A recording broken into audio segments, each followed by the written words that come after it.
Madam President, thank you very much. There is no group of individuals that I hold in higher regard than our nation's veterans. They have dedicated their lives to serving our country. Among our veterans, I have special admiration for the members of that greatest generation who served during some of our nation's darkest hours and liberated the world from the forces of tyranny. Following the attack on Pearl Harbor, more than 16 million Americans answered the call to serve our country, and more than 400,000 husbands, fathers, brothers, mothers, and daughters never returned home. More than 200,000 Kansans served during the war, including General Dwight D. Eisenhower, future U.S. Senator Bob Dole, who will celebrate his 90th birthday on Monday, along with my own 97-year-old father at home in Plainville, Kansas. During the dedication of the World War II Memorial here in our nation's capital, Senator Dole described the greatest generation this way, and I quote Senator Dole: "On distant fields and fathomless oceans, the skies over half the planet, and in 10,000 communities on the home front, we did far more than avenge Pearl Harbor. The citizen soldiers who answered liberty's call fought not for territory, but for justice, not for plunder, but to liberate enslaved peoples around the world." Among those citizen soldiers was a young Kansan named Richard Seitz. When World War II began, Dick was attending classes at Kansas State University, but by the end of the war, he had successfully led his battalion through some of the fiercest fighting of the war in the Battle of the Bulge. Our country lost a great individual, a man, a dedicated soldier, an American hero, when Lieutenant General Dick Seitz recently passed away.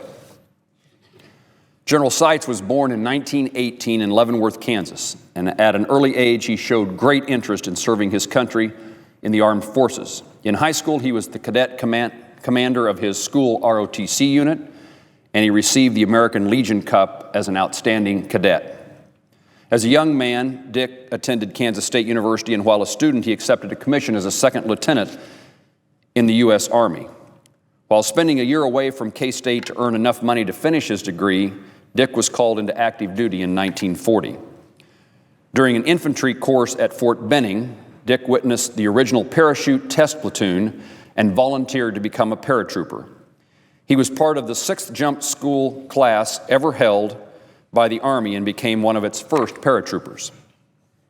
General Seitz rose rapidly through the ranks until at the young age of 25, he was a major, and he was given command of the 2nd Battalion of the 517th Parachute Infantry Regimental Combat Team.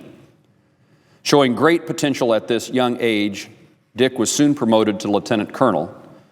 As the Army's youngest battalion commander, he led his men through many historic combat operations in Europe. During the Battle of the Bulge, Dick's battalion and a regiment of the 7th Armored Division formed what became known as Task Force Seitz. Their mission was to plug the gaps on the north slope of the Bulge every time the Germans tried to make a breakout.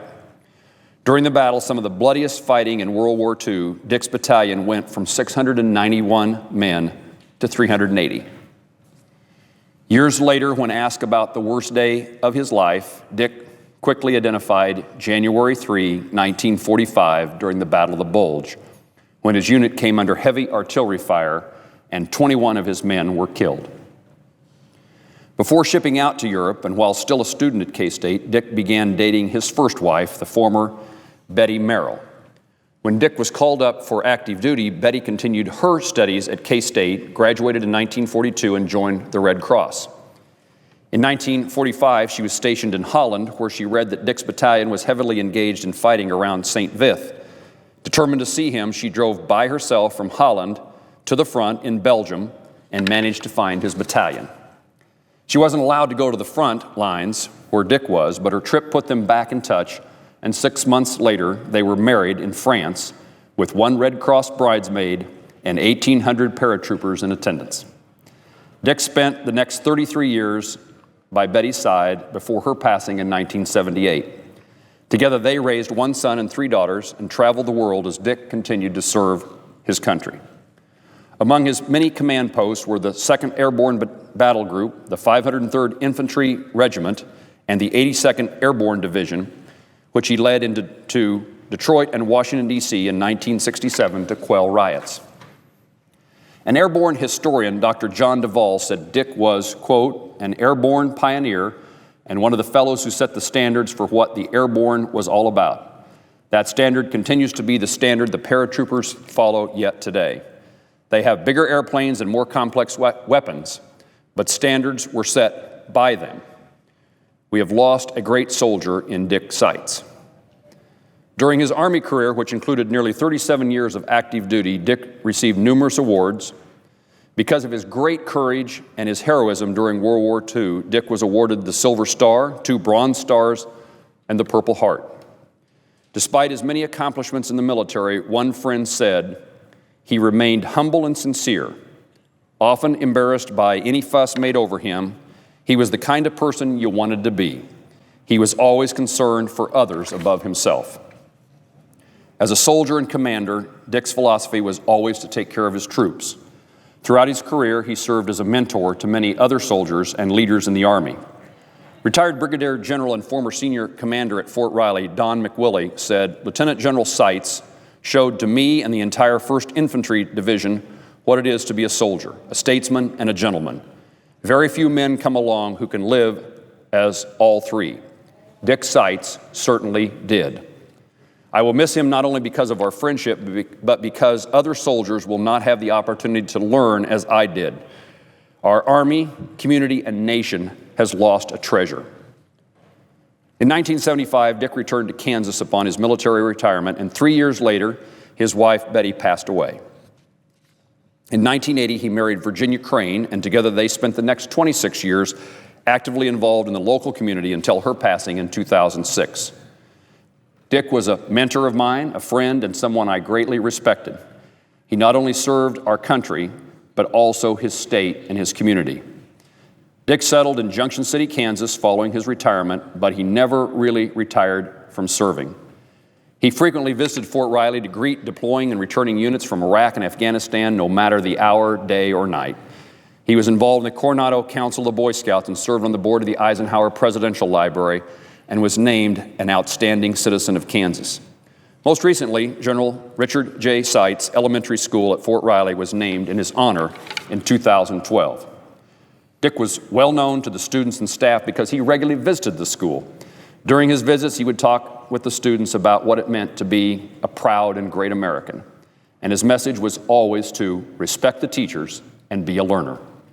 His family and friends have described him as a gentleman, compassionate, respected, full of integrity, gracious and giving.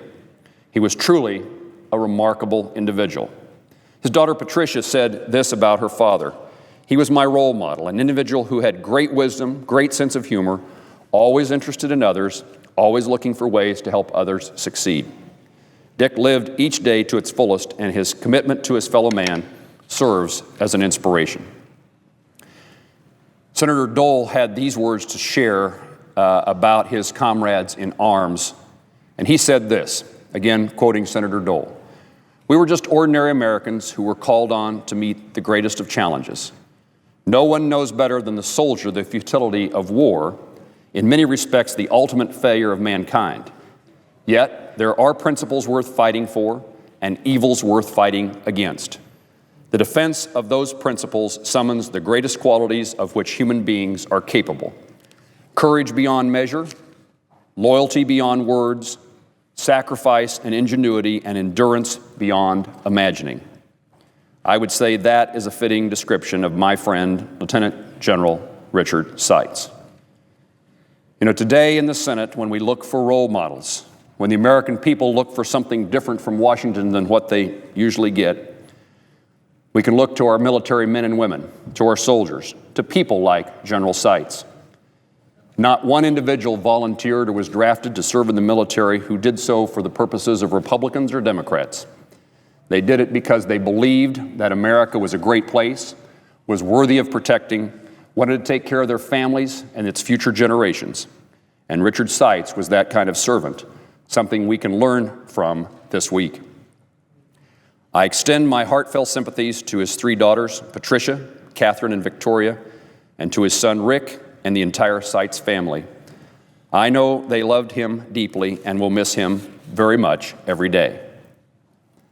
I hope to be at the funeral services honoring General Seitz on Monday, and I ask my colleagues and all Kansans to remember the Seitz family in their thoughts and prayers in the days ahead.